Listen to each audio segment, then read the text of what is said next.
एक समय की बात है, एक गांव में एक युगल रहता था। वे चाहते थे कि उनकी एक संतान हो। उनके घर के पीछे एक खिड़की थी जहाँ से एक सुंदर बगीचा दिखता था, जो हमेशा ताजी सब्जियों और सुंदर फूलों से भरा रहता था। लेकिन उस बगीचे के चारों तरफ एक लंबी दीवार थी और वहाँ एक डायन रहती थी जिससे सब डरते थे। एक दिन पत्नी उस खिड़की के पास खड़ी थी और बगीचे की ओर देख रही थी।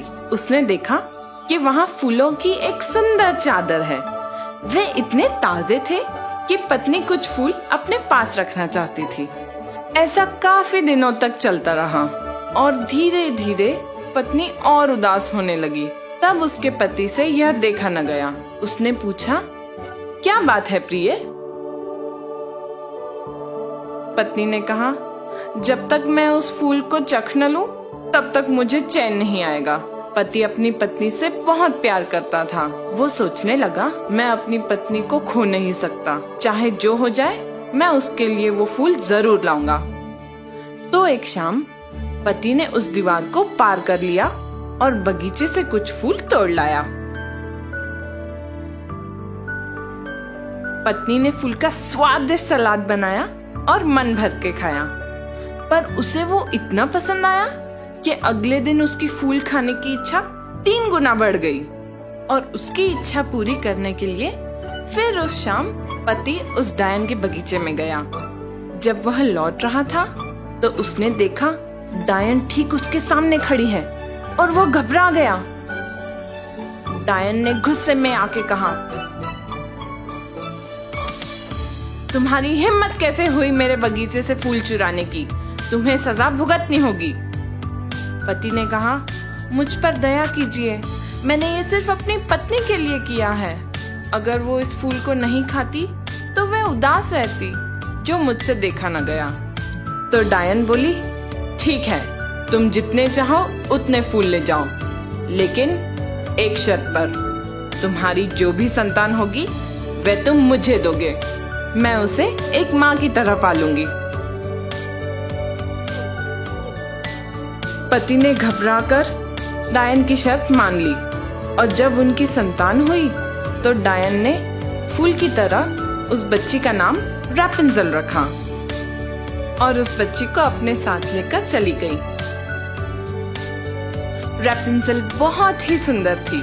जब वो 12 साल की हुई तो उस डायन ने रैपुंज़ेल को एक लंबे मीनार में कैद कर लिया। उस मीनार में न कोई सीढ़ी थी न कोई दरवाजा, बस एक खिड़की थी। जब भी डायन को उस मीनार पर जाना पड़ता तो वो नीचे से चिल्लाती, रैपुंज़ेल, रैपुंज़ेल, अपने बालों को नीचे करो।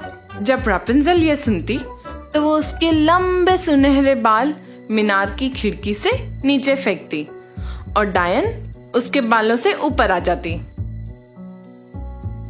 कई साल बीत गए। एक बार एक राजकुमार उस मीनार के पास पहुंचा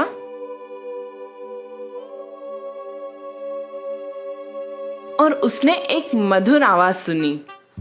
वो वहीं उस आवाज को सुनने लगा।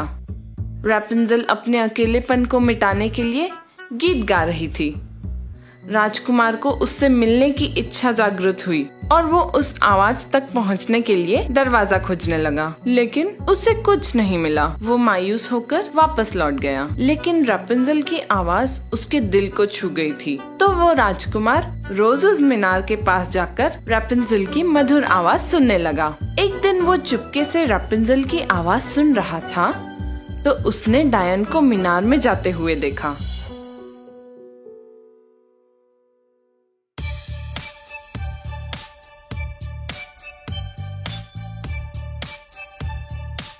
राजकुमार ने सोचा, अगर यही एक तरीका है मीनार तक पहुंचने का, तो मैं भी अपनी किस्मत आजमाऊंगा। अगले दिन जैसे ही शाम हुई, राजकुमार उस मीनार के नीचे से चिल्लाने लगा, रैपुंज़ेल, रैपुंज़ेल, अपने बाल नीचे करो। और रैपुंज़ेल ने अपने बाल नीचे किए और राजकुमार मीनार तक पहुंच गया। रैपुंज़ेल उसे देखकर घबरा गई, क्योंकि आज तक उसने किसी आदमी को नहीं देखा था। लेकिन राजकुमार ने उससे बड़े प्यार से बात की और कहा कि रैपुंज़ेल की मधुर आवाज ने उसके दिल को छू लिया था। रैपुंज़ेल ने सोचा, ये राजकुमार कितना जवान और सुंदर है, और रैपुंज़ेल ने उससे शादी करने का निर्णय लिया। उसने कहा, मैं तुम्हारे साथ चलूंगी, पर हम इस मीनार से निकलेंगे कैसे?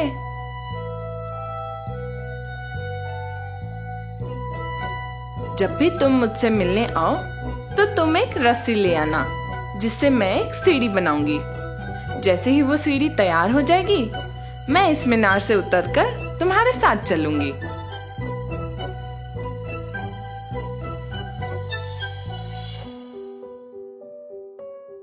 डायन को इस बारे में कुछ पता नहीं था। जब एक दिन रैपुंज़ेल ने कहा, माँ, ऐसा क्यों है कि आप मेरे बालों से धीरे चढ़ते हो और राजकुमार पलक झपकते ही चढ़ जाता है? डायन ने कहा, ये मैं क्या सुन रही हूँ? मुझे लगा कि मैंने तुम्हें पूरी दुनिया से छुपा कर रखा है और तुमने मुझे धोखा दिया। गुस्से में आकर डायन ने रैपुंज़ेल के लंबे सुनहरे बाल काट दिए। डायन इतनी कठोर दिल थी कि उसने रैपुंज़ेल को एक सुनसान जगह पर छोड़ दिया।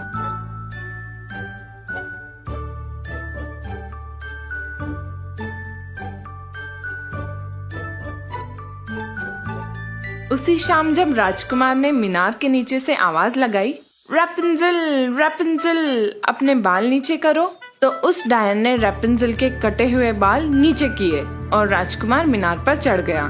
लेकिन रैपुंज़ेल की जगह उसने देखा कि वहाँ डायन है। हा! डायन ने कहा, तुम्हारी प्रिय रैपुंज़ेल यहाँ नहीं है, तुम उससे कभी नहीं मिल पाओगे। राजकुमार ने दुख में मीनार से छलांग लगाई, लेकिन मीनार के नीचे जो कांटे थे वो उसकी आंख में चले गए। बेचारा अंधा राजकुमार मायूस होकर जंगल में रहने लगा।